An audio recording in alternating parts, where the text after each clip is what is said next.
પ્રેરણા પરિમલ પ્રગટ બ્રહ્મ સ્વરૂપ મહંત સ્વામી મહારાજની પ્રેરક પ્રસંગ સ્મૃતિઓ તારીખ 6 ઓક્ટોબર 2017 લંડન। એક આફ્રિકન મુમુક્ષુ કેનીનો વિશેષ પરિચય આપતા આત્મસ્વરૂપદાસ સ્વામીએ કહ્યું કે પ્રમુખ સ્વામી મહારાજની રુચિ જાણીને તે સંતોની જેમ 1 મહિનાના 7 નિર્જળા ઉપવાસ કરે છે।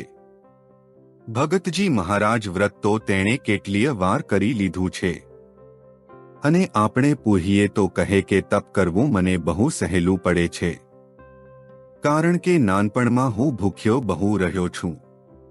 વળી ભગતજી મહારાજનું જીવનચરિત્ર પણ તેણે વાંચી લીધું છે। પ્રશ્નો પણ જબરા પૂછે કે મને ધ્યાનમાં મૂર્તિ દેખાતી નથી તો શું કરવું, એકદમ મુમુક્ષુ છે। હવે તેની ઈચ્છા છે કે મારે સાધુ થવું છે। એણે આપને વિનંતી કરી છે કે આપ તો મારા આત્માને જોઈ શકો છો, તો મારા આત્માને સ્કેન કરીને આપ કહો કે મારે શું કરવું।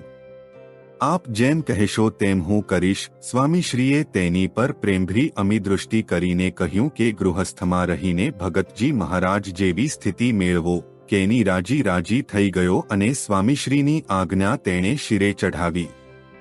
સ્વામીશ્રીનો પણ તેના પર ખૂબ રાજીપો થયો અને સામેથી તેને ભેટ્યા।